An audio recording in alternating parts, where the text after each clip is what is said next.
Good morning student. बच्चों, आज मैं आपको वर्ण विचार पढ़ाने जा रही हूँ। देखिए बच्चों, कल भी मैंने आपको इसका पीडीएफ भेजा था। आज मैं आपको इन प्रश्नोत्तरों को दोबारा से समझाऊंगी। जैसे प्रश्न क है, वर्ण किसे कहते हैं।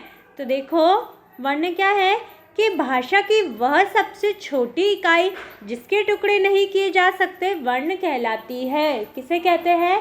भाषा की सबसे छोटी इकाई जिसके और छोटे टुकड़े नहीं किए जा सकते उन्हें हम वर्ण कहते हैं। अब प्रश्न संख्या 2 देखो, वर्ण के कितने भेद होते हैं? उदाहरण देकर बताइए। देखो, वर्णों के 2 भेद होते हैं। कौन कौन से? स्वर और व्यंजन, है ना। स्वर कौन कौन से होते हैं बच्चों, बताओ। देखो, वर्णों के 2 भेद होते हैं, स्वर और व्यंजन। स्वर है अ, आ, ई आदि। और व्यंजन कौन कौन से हैं? क, ख, ग, घ आदि। हमें क्या करना था? हमें प्रश्न में बताना था कि वर्ण के कितने भेद होते हैं, उदाहरण, और हमें इसके उदाहरण भी देने हैं। तो हमने बता दिया वर्णों के 2 भेद होते हैं। और इसके कौन कौन से? देखो, स्वर और व्यंजन। तो हमें इसके उदाहरण भी देने थे। तो देखो, स्वर कौन कौन से होते हैं? अ, आ, ई आदि। व्यंजन कौन से होते हैं? क, ख, ग, घ आदि। तो ये क्या है? स्वर और व्यंजन।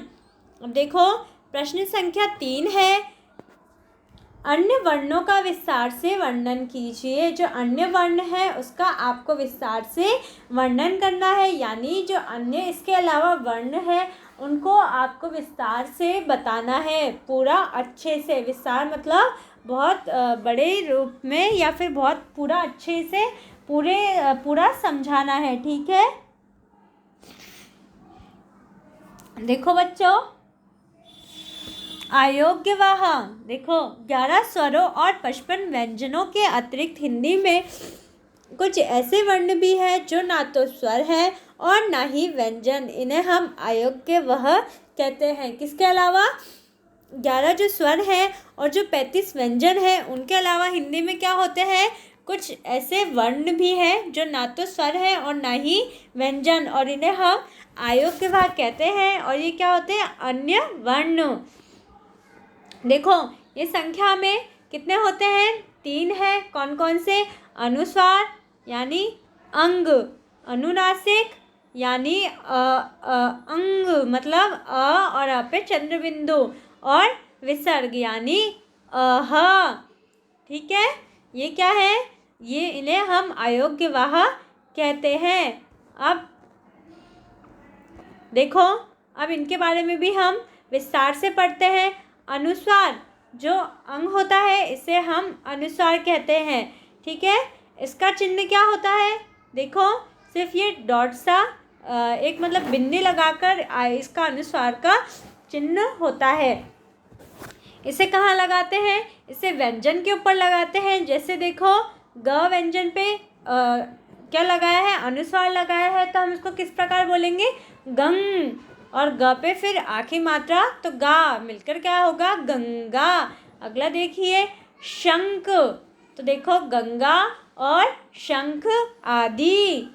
अब देखिए, अगला है अनुनासिक। अह को अनुनासिक कहते हैं। इसका चिन्ह क्या होता है?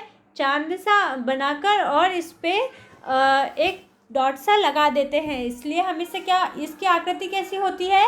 चंदा के समान, है ना। ऐसा लग रहा है कि चांद बनाया है और उस पे एक बिंदु लगा दिया गया है, तो इसलिए इसे हम चंद्र बिंदु भी कहते हैं।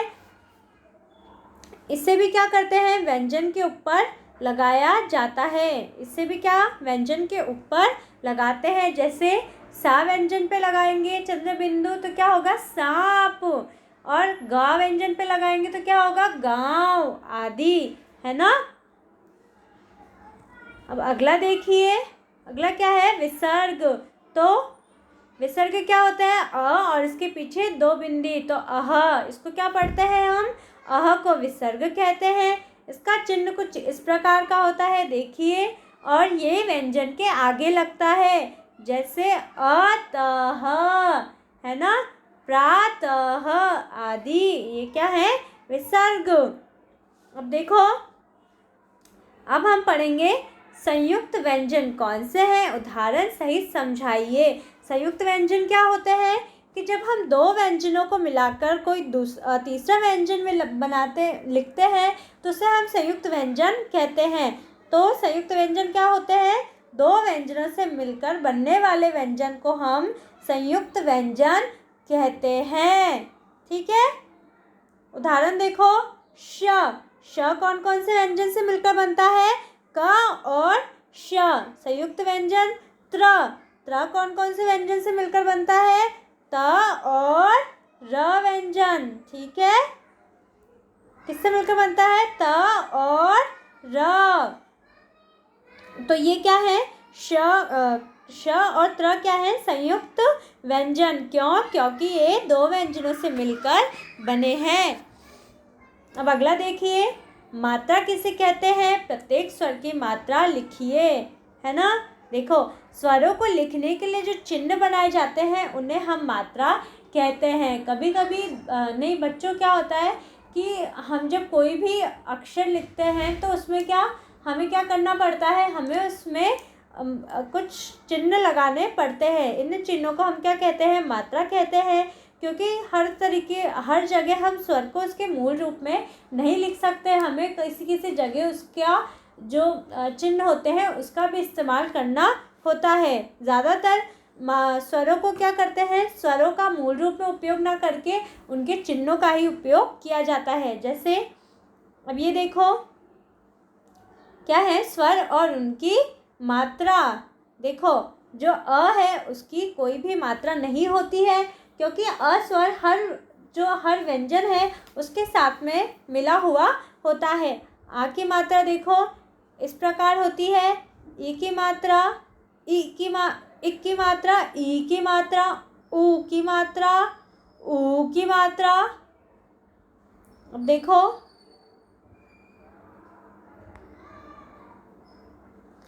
ये री की मात्रा, ए की मात्रा, ऐ की मात्रा, ओ की मात्रा, औ की मात्रा, अंग की मात्रा और अह की मात्रा। तो बच्चों, ये इस प्रकार से विभिन्न क्या है?